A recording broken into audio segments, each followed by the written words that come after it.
오늘은 조선시대 선비 김세준과 비구니 스님 묘옥 사이에 50여 년에 걸친 긴 인연 이야기입니다.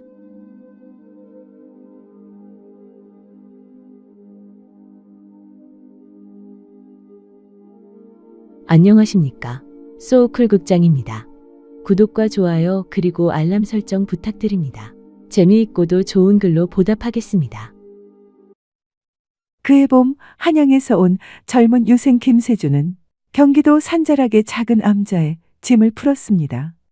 과거 시험을 앞두고 세상의 소란을 피해 공부에 매진하려 함이었으나 막상 절집에 발을 들여놓으니 산바람이 무척 맑고 계곡물 소리가 너무도 청아하여 처음 며칠은 책을 펼치기보다 그저 귀를 열고 귀를 호강시켰습니다. 어느 날 새벽 예불이 끝난 직후 세준은 한 비구니 스님을 보았습니다. 법당 처마 끝에 맺혔던 이슬이 빛을 받아 한 방울씩 떨어지던 그 시각, 경례를 쓸던 젊은 비구니가 문득 고개를 들어 그와 눈을 마주쳤습니다. 삭발한 머리, 회색 승복. 그러나 그 눈빛은, 세준은 그 눈빛을 평생 잊지 못했습니다. 두려움도 부끄러움도 없이 마치 고요한 연못 위에 바람 한 줄기가 지나가듯 맑은 눈이었습니다. 법명은 묘옥이라 하였습니다. 여승의 법명이라고 하기에는 너무 물기가 많은 듯했습니다. 출가한 지 2년이 채 되지 않은 젊은 비구니로 나이는 세준보다 2살 아래였습니다. 그녀는 말이 적었지만 한 번 입을 열면 깊었고 웃음이 드물었지만 한 번 웃으면 오래 마음속에 머물렀습니다. 두 사람의 인연은 우연히 시작되었습니다. 경전 한 구절의 뜻을 주짓게 물었다가 마침 그 자리에 있던 묘옥에게서 답을 들은 것이었습니다. 그녀는 담담하게 그러나 정확하게 한문 구절을 풀어냈고 세준은 그 자리에서 할 말을 잃었습니다. 이후 두 사람은 때로 경내 귀퉁이 바위에 나란히 앉아 그를 논하고 세상을 논하였습니다. 누구도 가르치거나 배우는 사이가 아니었습니다. 그저 같은 곳을 진리를 함께 바라보는 사이였습니다. 봄이 가고 여름이 왔습니다. 세준의 공부는 더디었으나 마음은 날로 풍요로워졌습니다. 묘옥과 나누는 대화는 그 어떤 경전보다도 더 그의 마음속으로 깊이 스며들었습니다. 그녀가 장작을 패는 소리, 새벽마다 그녀가 치는 범종 소리, 그녀가 마당 모퉁이 능소화 아래 잠시 멈추어 서던 뒷모습, 세준은 그 모든 모습, 그 모든 소리를 가슴 깊이 새겼습니다. 사랑이라는 말을 쓰기도 두렵고 쓰지 않자니 억울한 그런 감정이었습니다. 묘옥 또한 마찬가지였습니다. 그녀는 내색하지 않았으나 세준이 경내에 없는 날이면 경을 읽다가 멈추는 일이 잦아졌고 그가 돌아오는 발소리를 들으면 자기도 모르게 자세를 가다듬었습니다. 출가의 순결서원이 흔들리는 것이 두려웠지만 그런 두려움조차 그를 생각할 때면 잠잠히 가라앉았습니다. 가을이 깊어지던 어느 날 한양에서 사람이 왔습니다. 세준의 아버지가 보낸 하인이었습니다. 이조판 서댁과 혼담이 이루어졌으니 속히 돌아오라는 엄명이었습니다. 열흘 동안 돌아가기를 미루었지만 부모의 명을 어떻게 어기나요? 세준은 결국 짐을 쌌습니다. 양반과 자제가 사찰에 머물며 비구니와 정을 나눈다는 소문이 한양까지 퍼져 이미 한 자락 돌고 있었고 마침내 그 소문이 부친의 귀에까지 닿은 것이었습니다. 떠나기로 작정한 전날 밤이었습니다. 세준은 달빛이 좋아 묘옥이 혼자 경을 읽고 있는 지장전 처마 아래로 갔습니다. 밝은 달 아래 두 사람은 한참을 말없이 앉아 있었습니다. 세준이 먼저 입을 열었습니다. 가야하오. 묘옥은 고개를 끄덕였습니다. 그녀의 눈은 달빛을 받아 촉촉이 빛났으나 눈물은 흘리지 않았습니다. 가셔야지요. 묘옥 스님, 나는 선비님, 맹세의 말씀은 아무것도 하지 마세요. 어떻게 되던 결국은 죄를 짓게 될 겁니다. 그 한마디가 모든 것을 막았습니다. 세주는 그 뒤로 아무 말도 하지 못했습니다. 머무르다가는 영영 불효자가 될 것 같았습니다. 불효는 절대로 범해서는 안 되는 죄악이었습니다. 세주는 계획을 앞당기기로 했습니다.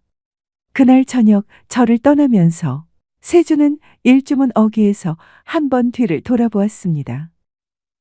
묘옥이 도량 한가운데에서 그를 보고 있었습니다. 그녀는 합장했고 세주는 그 모습을 평생의 그림으로 가슴에 걸어두었습니다. 세주는 돌아가 혼례를 올렸고 부친의 명을 따라 과거를 보고 과거에 급제하였습니다. 아내는 전형적인 조선 양반가의 여인이었습니다. 곱고 순한 여인이라 세준 앞에서 한 번도 고개를 들거나 말대꾸하지 않았습니다. 그러나 혼인한 지 3년 만에 아내는 아이를 낳다 세상을 떠났습니다. 아이도 따라갔습니다. 세주는 그 후 다시 혼인하지 않았습니다. 주변에서 재취를 권할 때마다 그는 웃음으로 물리쳤지만 자신도 이유를 명확히 말하지 못했습니다. 다만 가슴 한쪽에 오래된 자리가 있어 그곳에 다른 무언가를 들이기가 영 내키지 않았습니다. 묘옥은 그 절을 떠나 여러 선방을 돌면서 더욱 수행에 정진하였습니다. 해가 지나고 세월이 흐르면서 묘옥은 절의 주지가 되었고 비구니들 사이에서 계율이 엄하고 가르침이 깊다는 명성을 얻었습니다. 그러나 새벽 예불을 마치고 혼자 앉아있는 시간이면 그 옛날 절어기를 내려가던 젊은 선비의 뒷모습이 불현듯 떠오르곤 하였습니다. 그럴 때면 그녀는 눈을 감고 염주를 굴렸습니다. 억지로 생각을 지운다고 지워지지 않는다는 것은 이미 알고 있었습니다. 그러니 어떡합니까? 죽이 되건 밥이 되건 평생의 화두 삼아 데리고 살아야죠. 봄날이 지나가듯이 욕망이나 생각이 지나가도록 그냥 내버려 두었습니다. 그렇게 50여 년의 세월이 흘렀습니다. 70을 훌쩍 넘긴 김세주는 이조참판을 마지막으로 관직에서 물러났습니다. 부친이 시키고 가문이 강제하던 벼슬에 대해서는 주어진 일이라 열심히 봉사했을 뿐 미련은 없었습니다. 퇴직하니 마음이 텅 빈 듯 허하여 세준 노인은 전국의 사찰을 순례하기 시작했습니다. 특별한 목적은 없었습니다. 그저 걷고 싶었고 오래된 기와처 마을에 앉아서 바람 소리를 듣고 싶었습니다. 세준 노인은 자기도 모르는 어떤 갈망이 자기 안에 깊숙이 숨어 있다는 것을 모르쇠 했습니다. 그저 사찰을 순례하는 것이 남은 삶을 보내는 자기만의 방식이라 여겼습니다. 한양 근교 어느 산자락을 오르던 초여름 어느 날이었습니다. 비구니 암자 하나가 보였습니다. 일주문 안으로 들어서는데 마당 끝 보리수나무 아래 앉아있는 노승이 눈에 들어왔습니다. 하얗게 센 머리와 앉은 자세의 고요함. 어딘가 낯설지 않은 모습에 발을 멈추었습니다. 노승이 고개를 들었습니다. 두 사람은 한동안 서로를 바라보았습니다. 반백년 세월이 서로의 얼굴에 새겨져 있었습니다. 깊게 팬 주름, 흰머리, 굽은 허리. 그러나 그 눈빛은 달라지지 않았습니다. 고요한 연못 위에 바람 한 줄기가 지나가는 것 같은 그 눈빛. 놀란 세준이 나직이 읊조렸습니다. 묘옥 스님, 그녀가 담담한 목소리로 말했습니다. 오셨군요. 스님은 마치 세준이 어제 떠난 사람처럼 말하였습니다. 세준의 눈이 뜨거워졌습니다. 그는 손등으로 눈가를 닦으며 헛기침하였습니다. 묘옥은 아무 말 없이 그녀의 맞은편에 자리를 내주었습니다. 두 사람이 다시 만나기 시작하면서 말들이 생겨났습니다. 세준이 암자를 자주 찾는다는 소문이 퍼지자 신도들 사이에서 수군거림이 일었습니다. 일부 비구니 제자들은 주지 스님의 체면이 손상된다며 노골적으로 불편함을 드러냈습니다. 한 젊은 비구니는 세준이 자리를 비운 틈에 묘옥에게 직접 말하였습니다. 주지 스님, 저 노인네가 왜 이리 자주 오시는 겁니까? 절집 분위기가 어수선해집니다. 묘옥은 조용히 대답하였습니다. 오래된 인연이 있는 분이다. 그 인연에 함부로 선을 긋는 것도 집착이 될 수 있느니라. 세준의 예뻤들 사이에서도 한마디씩 나왔습니다. 나이 70이 넘어 비곤이 절에 드나든다는 것은 어른의 채모가 아니라는 것이었습니다. 세준은 그런 말을 들을 때마다 미소만 지었습니다. 나이 들어 채모를 지키는 것이 중요한가? 아니면 정말로 원하는 삶을 추구하는 것이 중요한가? 그는 이미 답을 알고 있었습니다. 그럼에도 두 사람의 만남에는 크고 작은 우여곡절이 따랐습니다. 한 번은 찾아갔다가 주지 스님이 일부러 자리를 피했다는 이야기를 대중 스님들에게 들었습니다. 세준은 발길을 돌렸으나 다시 찾아갔습니다. 이번에는 묘옥이 있었습니다. 두 사람 사이에 한동안 어색한 침묵이 흘렀으나 결국 묘옥이 먼저 입을 열었습니다. 용서하세요. 사정이 있었습니다. 알고 있어. 그래도 나는 찾아올 것이오. 묘옥이 작게 웃었습니다. 그 미소가 50여 년 전과 똑같았습니다. 두 사람이 함께하는 시간은 젊었을 때와 달랐습니다. 봄의 열정이나 설렘보다는 가을의 고요하고 깊은 무언가가 그 자리를 채웠습니다. 세준은 경내바위에 앉아 지나온 삶을 이야기하였고 묘옥은 귀를 기울이며 가끔 짧게 답하였습니다. 두 사람은 오랫동안 말없이 앉아있기도 하였습니다. 그 침묵이 두 사람은 어색하지 않았습니다. 오히려 그 침묵 속에서 서로를 가장 잘 느꼈습니다. 세준이 어느 날 물었습니다. 스님, 이번 생이 후회스럽지 않소? 후회라는 것은 다른 선택을 했더라면 더 나았을 것이라는 전제에서 나오지요. 선택을 안 했으니 전제도 있을 수 없지요. 다른 삶을 살았다면 지금의 제가 아닐 테고요. 그러면 이 만남은? 이 만남은 당신이 있어서 그냥 좋습니다. 시자가 차를 내왔습니다. 함께 차를 음미하는 그 시간이 두 사람에게는 어떤 긴 대화보다 값졌습니다. 그러나 가끔, 아주 가끔 두 사람 사이에는 말로 할 수 없는 어떤 감정이 스쳐 지나가기도 하였습니다. 어느 해 늦가을, 경내에 단풍이 붉게 타오르던 오후였습니다. 두 사람이 나란히 걸어가다 세준이 무심코 묘옥의 손 가까이에 자신의 손을 두었습니다. 손가락이 닿을 듯 말 듯한 순간이었습니다. 묘옥이 멈추었습니다. 세준도 멈추었습니다. 두 사람 모두 아무 말도 하지 않았습니다. 잠시 후 묘옥이 먼저 걸음을 옮겼고 세준은 그 뒤를 따랐습니다. 그날 이후 세준은 생각하였습니다. 50여 년이 지났어도 그 사람 곁에서 손 하나를 잡지 못하는 자신이 가엾기도 하고 우습기도 하였습니다.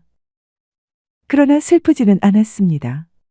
오히려 그 잡지 못한 손이 그 이루어지지 않은 것이 두 사람 사이를 더 오래 더 깊이 지켜온 것일지도 모른다는 생각이 들었습니다. 묘옥 역시 그날 저녁 예불을 올리며 오랫동안 눈을 감고 있었습니다. 무언가를 내려놓았는지 아니면 무언가를 더 확실히 붙들었는지는 알 수 없었지만 제자들은 주지 스님의 얼굴이 그날따라 유난히 고요해 보인다고 느꼈습니다. 세준 노인의 건강이 나빠지기 시작하였습니다. 세준이 묘옥에게 조심스럽게 말을 꺼냈습니다. 스님, 남은 시간이 많지 않을 것 같소이다. 묘옥이 찻잔을 내려놓았습니다. 편찮으십니까? 그렇소. 의원은 올겨울을 넘기기 쉽지 않을 것이라 하더이다.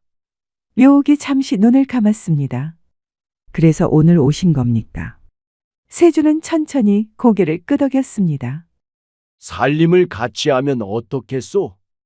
남은 시간이 얼마 없다면 그 시간만큼은 그대 곁에 있고 싶소. 긴 침묵이 흘렀습니다. 마당에서 바람이 지나가고 처마 및 풍경이 낮게 울었습니다. 저를 떠날 수 없습니다. 묘옥이 세준 노인을 바라보았습니다. 어느 때보다도 그녀의 눈빛이 맑고 슬펐습니다.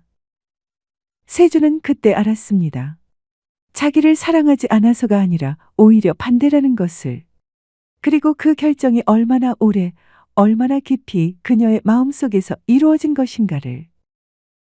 알겠소. 그대가 곁에 있어 주어서 이번 생에 나는 참 좋았소. 묘옥이 고개를 숙였습니다. 그녀의 어깨가 미세하게 떨렸습니다. 세준이 낮게 거의 혼잣말처럼 중얼거렸습니다. 다음 생엔 부부가 되었으면 좋겠소. 묘옥은 그 말을 듣고 아무 말도 하지 않았습니다. 그러다가 천천히 미소를 지었습니다. 50여 년 전 새벽 처마 아래서 처음 보았던 그 미소가 아니라 그보다 훨씬 깊고 고요한 미소였습니다. 그러지요. 기대하고 있을게요. 그 한마디에 세주는 만족했습니다. 세주는 그의 겨울을 넘기지 못하였습니다. 그가 세상을 떠났다는 소식은 다음 해봄 암자에 당도하였습니다. 묘옥은 소식을 전하는 사람 앞에서 아무 말도 하지 않았습니다. 다만 법당으로 들어가 문을 닫고 밤새 나오지 않았습니다. 세준 노인이 세상을 버린 다음해 가을, 묘옥 비구니도 세상을 떠났습니다. 입적 직전 그녀가 마지막으로 한 말을 제자들은 오래도록 기억하였습니다. 참 좋은 인연이었느니라. 봄이면 꽃이 피고 가을이면 붉게 물들고 겨울이면 하얗게 덮이는 그 산은 변함없습니다. 두 사람이 나누었던 말들은 바람에 섞여 어디론가 흩어졌지만 나란히 앉아있던 바위와 앉아서 바라보던 그 산은 여전히 거기 있습니다. 부부 인연은 전생에 8,000겁의 인연이 쌓여야 현생에 가능하다고 합니다. 지금 어느 곳에선가 두 사람은 다시 만나서 인연을 쌓고 있을지도 모릅니다. 이번엔 다른 이름으로, 다른 신분으로 그렇게 노력하다 보면 언젠가는 만나겠죠. 소우쿨 극장입니다. 들어주셔서 고맙습니다. 구독과 좋아요 그리고 알람 설정 부탁드립니다. 재미있고도 좋은 글로 보답하겠습니다. 매주 화요일은 우리나라의 재미있는 옛날 이야기나 신화, 전설 등을 올리겠습니다. 고맙습니다. 다음에 만날 때까지 건강하시기를 기원합니다.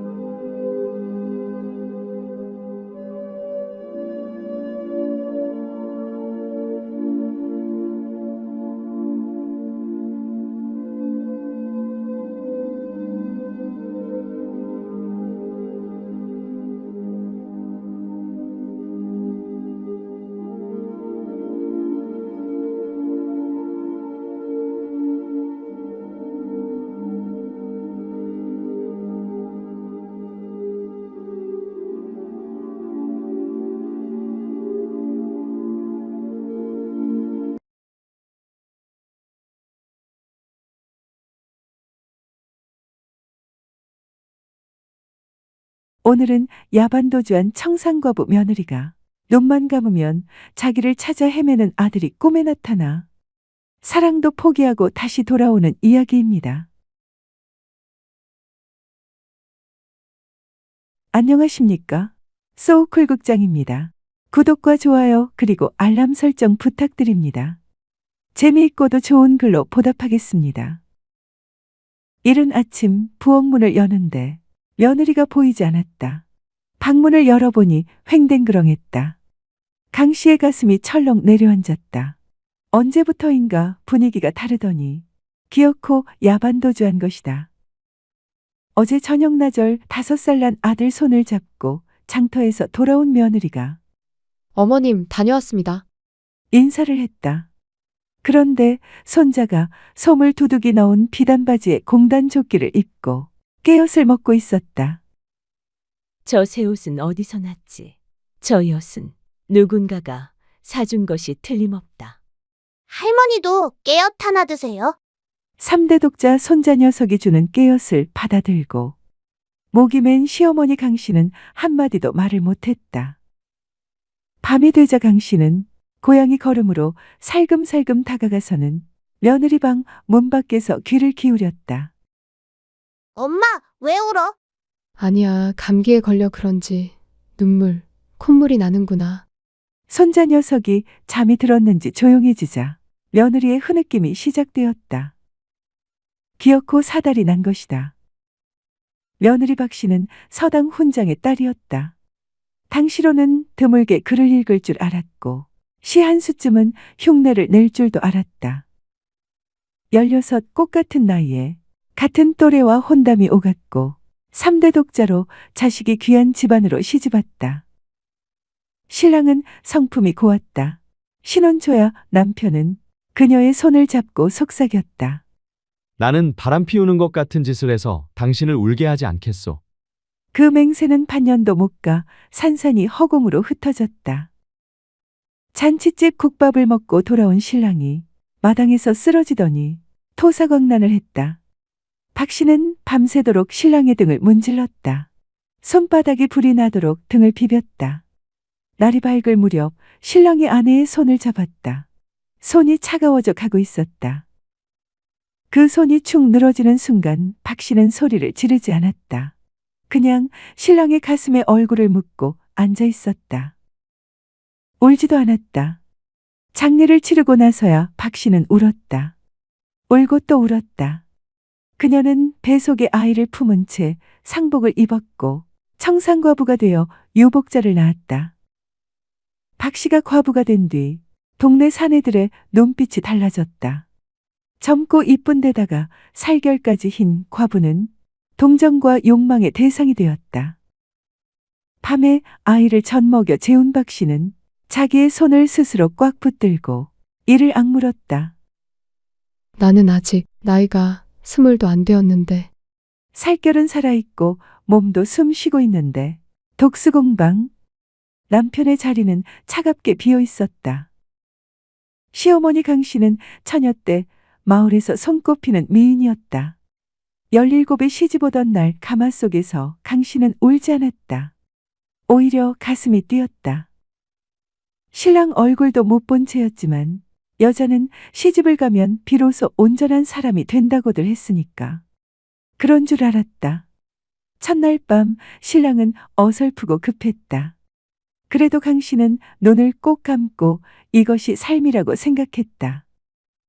자식이 귀한 집안에 시집와 아이를 낳지 못한다고 3년을 구박받았다.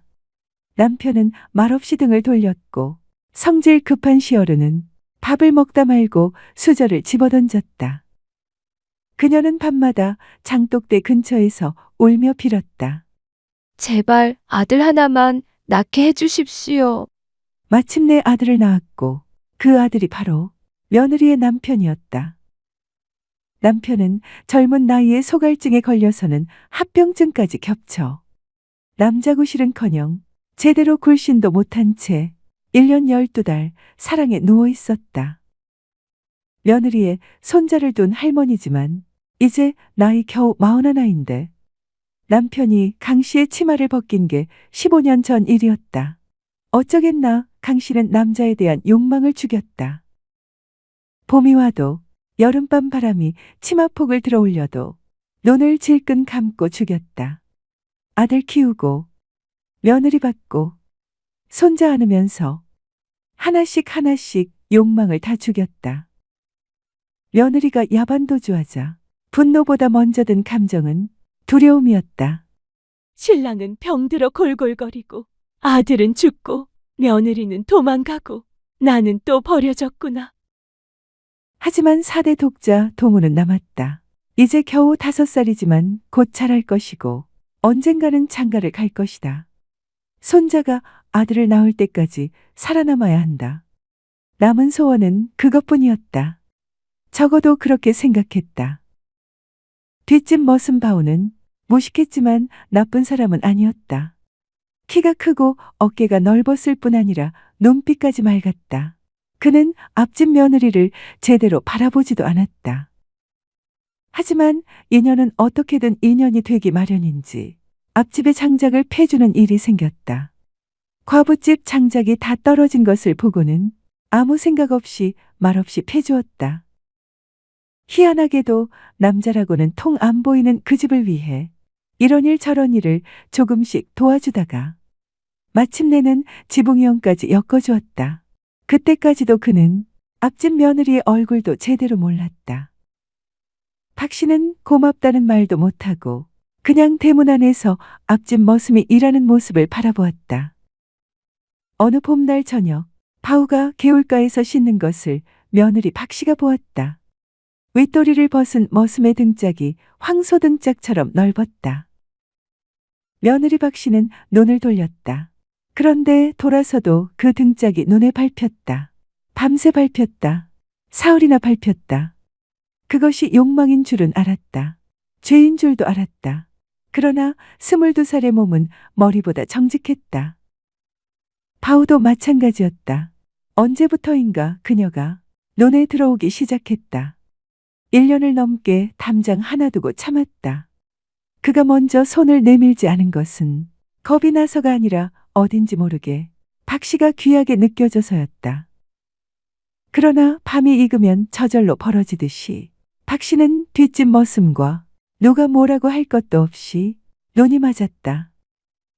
두 사람은 그날 첫 새벽에 나루터에 가서 첫 배를 타고 강을 건너 백리 남짓 떨어진 마을에 닿았다. 둘이 강을 건너 도망친 첫날 밤, 바우는 박 씨의 손을 잡고 한참을 그냥 앉아 있었다. 박 씨도 아무 말 하지 않았다. 욕망보다 먼저 온 것은 이상하게도 따뜻함이었다. 그리고 욕망이 천천히 몸속 저 깊은 곳에서 몰려왔다. 파도처럼 남자를 임해하는 여자와 여자라고는 생전 처음인 수총각은 자연이 시키는 대로 파도를 타기 시작했다. 며느리가 가져온 폐물과 머슴이 몇 년 모은 세경으로 장터 근처에 조그마한 집을 마련했다. 어깨가 떡 벌어진 25총각과 이제 22밖에 안 된 청상과부가 함께 있으니 긴 세월 참았던 욕망이 밤이고 낮이고 터져나왔다. 한 달쯤 지나자 끝없이 솟아오르던 욕망이 줄어들기 시작했다. 욕망의 끝엔 허전함이 뒤따른다. 설날이 가까워지자 박 씨는 밤마다 아들 동우가 꿈에 보였다. 꿈속에서 동우는 언제나 울고 있었다. 엄마, 엄마. 하고 부르는데 소리가 들리지 않았다. 아들 꿈을 꿀 때마다 잠에서 깬 박 씨는 코를 고는 바우의 두꺼운 팔 아래서 천장을 바라보았다. 동우는 지금 누구한테서 눈썹 이야기를 듣고 있을까? 금음날 밤잠을 자면 눈썹이 하얗게 샌다고 그 말을 해줄 사람이 자기 말고 또 있을까? 시어머니가 해주겠지. 해주시겠지. 그런데 시어머니가 해주면 동우가 웃을까? 바우에게는 아무 말도 하지 않았다. 그냥 보따리를 쌌다. 자는 줄 알았는데 등을 돌리고 누운 채로 말했다. 아씨, 괜찮소. 그냥 가시오. 아씨 자식이 거기 있잖소. 목소리가 잠겨 있었다. 박 씨는 문을 닫으며 한번 돌아봤다. 바우는 돌아보지 않았다. 그 등짝이 황소처럼 넓은 그 등짝이 그때만큼은 작아 보였다. 백리박 시집에도 금음날이 다가왔다. 금음날 밤에 잠을 자면 눈썹이 새는 법이야. 이렇게. 할머니는 만두를 빚으며 밀가루를 눈썹에 발랐다. 손자를 웃게 하려고 할머니가 흰 눈썹을 만들었지만 손자는 웃지 않았다. 저 소리. 손자가 벌떡 일어나더니 밖으로 뛰쳐나갔다. 엄마. 할머니가 얼어붙었다. 손자가 뛰어나가자 대문으로 며느리가 들어왔다. 세 사람은 부둥켜 안고 눈물바다를 잃었다. 어머님도 우리 동우도 보고 싶었어요. 그래, 잘 왔다. 어미야, 동우가 엄마 찾을 때 내 가슴이 찢어졌다. 아버님 병세는 어떠세요? 소갈병이 냉큼 낫는 병이 아니지. 집안에 웃음꽃이 피었다.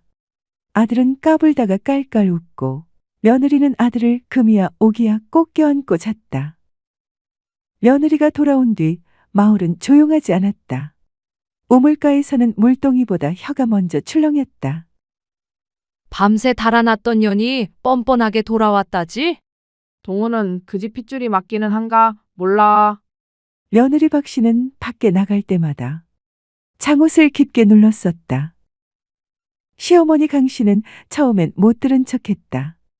그러다 어느 날 우물가에서 누군가 웃으며 말했다. 과부 몸이 가만히 있겠어? 핏기가 도는걸. 그 말에 시어머니는 물동이를 내려놓았다. 그럼 내 몸은 돌덩이냐? 사내만 사람이고 여자는 나무 토막이냐? 우물가가 얼어붙었다.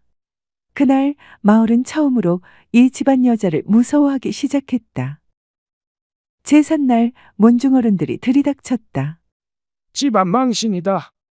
그 과부를 내보내라. 말없이 듣고 있던 시어머니가 입을 열었다.